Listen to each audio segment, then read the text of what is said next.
اللہ تعالیٰ سے دعا کیا کہ یا اللہ ہمیں صاحب جنوں کر دے، بس تو صاحب جنوں کر دے یا اللہ، عطا سلاف کا جذبے دروں کر۔ اور یارہ یاد رکھنا یہ دل سیاہ ہوتا ہے نا، جب سیاہ پھر بندے نو کک سمجھ نہیں آندی، لیکن اگر اس کو روشن کرنا چاہتے ہو تو اس میں مصطفیٰ کو لاؤ، مصطفیٰ کو لاؤ، اس کو اپنے اندر مصطفیٰ کو اتارو، ان کی اولاد۔ اور یاد رکھنا جس سے محبت ہوتی ہے نا پھر اس کے بچوں سے بھی محبت ہوتی ہے، اس کے یاروں سے بھی محبت ہوتی ہے۔ یہ نہیں ہوتا کہ جناب ایک بندہ کسی نے محبت کرنے تو انہیں بچیاں نو گالاں کڈے، یہ نہیں ہوتا۔ یہ محبت کا تقاضا ہے، تقاضا، اور محبت رسول کا تقاضا ہے کہ تم مولا علی سے بھی پیار کرو۔ یہ محبت رسول کا تقاضا ہے کہ تم رسول اللہ کے تمام صحابہ سے محبت کرو، ان سے پیار کرو، عشق کی حد تک پیار کرو، ان کے بچوں سے پیار کرو۔ یہ ہے محبت کا تقاضا، ورنہ یہ نہ ہو کہیں در والوں کو منانے کے چکر میں گھر والوں کو ناراض کر دو، یا گھر والوں کو منانے کے چکر میں در والوں کو ناراض کر دو۔ سب کا دامن پکڑو اور اللہ تعالیٰ سے دعا کیا کرو یا اللہ ہمارا بس تو خاتمہ ایمان پہ کر دے، خاتمہ ایمان پہ کر دے۔ یاد رکھنا جو لوگ دنیا داری میں زندگی گزارتے ہیں، دنیا داری میں ان کے اندر عشق رسول ہے، وہ بالکل ٹوٹلی دنیا دار ہوتے ہیں، یاد رکھنا وہ برباد ہو جاتے ہیں۔ سرکار نے کہا حب دنیا راس کل خطیۃ، دنیا کی محبت تمام خطاؤں کی جڑ ہے، جڑ۔ ایک طرف دنیا دی محبت، ایک پاس اللہ تو رسول دی محبت۔ یاد رکھنا جو اللہ اور اس کے رسول کی محبت میں جو عزت ہے نا وہ ہے اصل عزت۔ ہم لوگ اپنے آپ کو بھی دھوکہ دے رہے ہیں، یہ دنیا میں اپنا سٹیٹس قائم کرنے کے لیے بالکل دنیا دار ہو گئے ہیں، اپنے آپ کو بھی جھوٹی خوشیوں میں خوش ہو رہے ہیں، جبکہ سچی خوشی رسول اللہ کی غلامی میں۔ وہ ایک بادشاہ گزرا، بادشاہ جس کا نام تھا ابراہیم بن ادہم، اور ولی ہوئے ہیں رحمت اللہ تعالی علیہ، لیکن پہلے یہ وہ بادشاہ تھے، اور کیا ان کی ٹور تھی، کیا بلے بلے تھی، کیا بات تھی ان کی۔ لیکن ایک دن کیا ہوا، ان کی ایک لونڈی تھی، توجہ کرے ذرا، ایک لونڈی تھی، وہ ان کی صحت سجایا کرتی تھی۔ تو ایک دن پھولوں کی صحت سجا رہی تھی ان کا بستر، تو اس نے کہا بادشاہ روزانہ اس پر سوتا ہے، پتہ نہیں اس کو کتنا مزہ آتا ہوگا۔ تو انہیں کہا میں بھی نہ دیتے لمحہ پہ کے ویکھاں کہ کنہ کے مزہ آتا ہے۔ تو اس نے جناب پھولوں کی صحت سجا کرنا تو اس پر لیٹ گئی۔ اب بیچاری تھکی ہوئی تھی، پھولوں کی سیج ملی تو اس کی آنکھ لگ گئی۔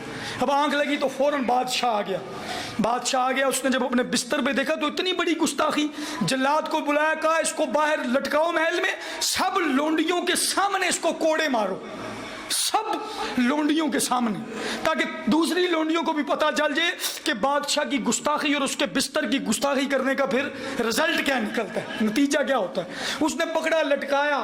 اب وہ جلاد جب اس لونڈی کو مارتا تھا نا، عورت ذات تھی، وہ چیختی تھی، روتی تھی۔ ایک کوڑا لگا روئی چیخی، دوسرا لگا روئی چیخی، لیکن جب تیسرا لگا نا تو اچانک ہنسنے لگ پڑی۔ اس نے چوتھا مارا تو پھر ہنسنے لگ پڑی، پانچواں مارا تو پھر ہنسنے لگ پڑی۔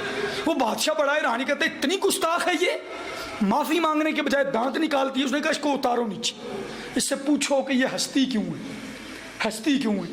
اچھا جو بادشاہ نے سوال کیا اور جو اس نے جواب دیا نا، اس کو مولانا بشیر صاحب نے شعروں میں لکھا ہے، سلطان الواعظین رحمت اللہ تعالی۔ در کھا کے ہنسنی کیوں ہے، اس دا راز بتائیں،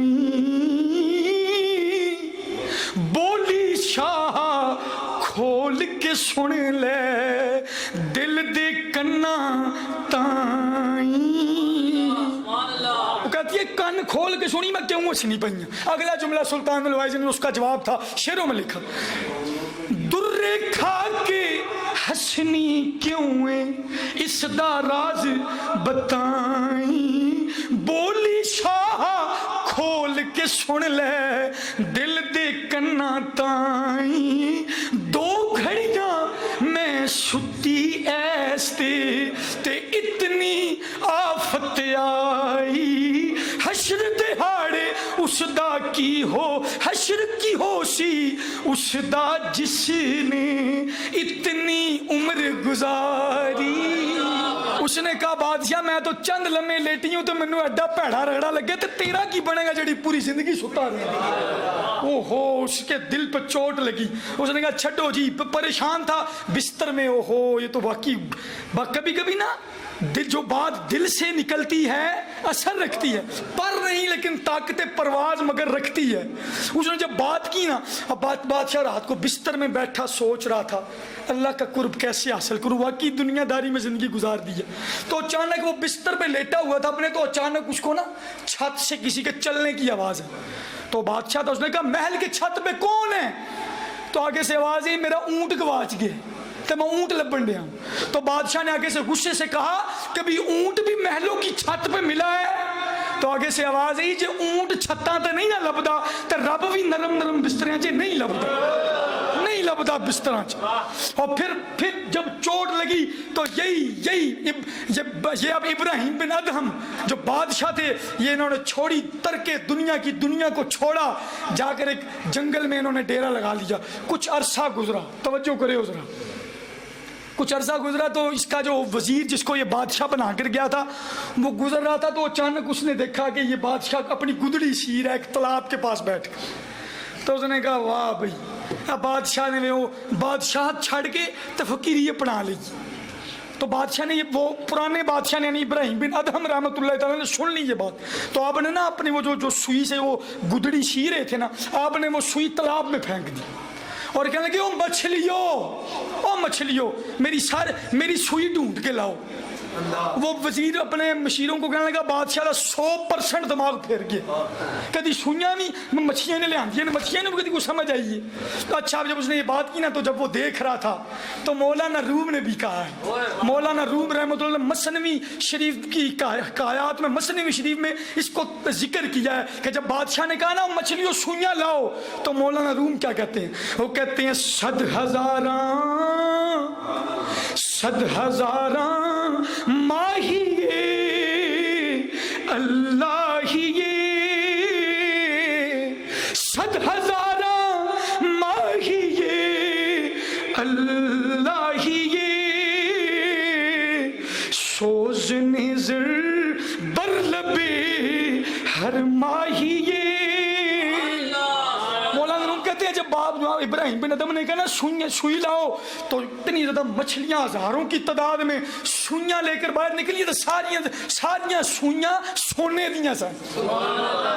وہ ابراہیم بن ادہم کہنے لگا ایسے دنیا داری تو میں جان چھڑوائی ہے، تسی پھر ایسے سونا لائے، میری سوئی چاہیے۔ پھر ایک مچھلی اس کی اپنی سوئی واپس لائی۔ پھر بادشاہ نے وزیر کو مخاطب کیا ابراہیم بن ادہم نے، کہا بتا وہ بادشاہت ٹھیک ہے یا یہ بادشاہت ٹھیک جو اللہ اور اس کے رسول اللہ کی بندگی اور مصطفیٰ کی غلامی میں ملتی ہے؟ یہ بادشاہت بڑی ہے یا تیری وہ والی بادشاہت بڑی؟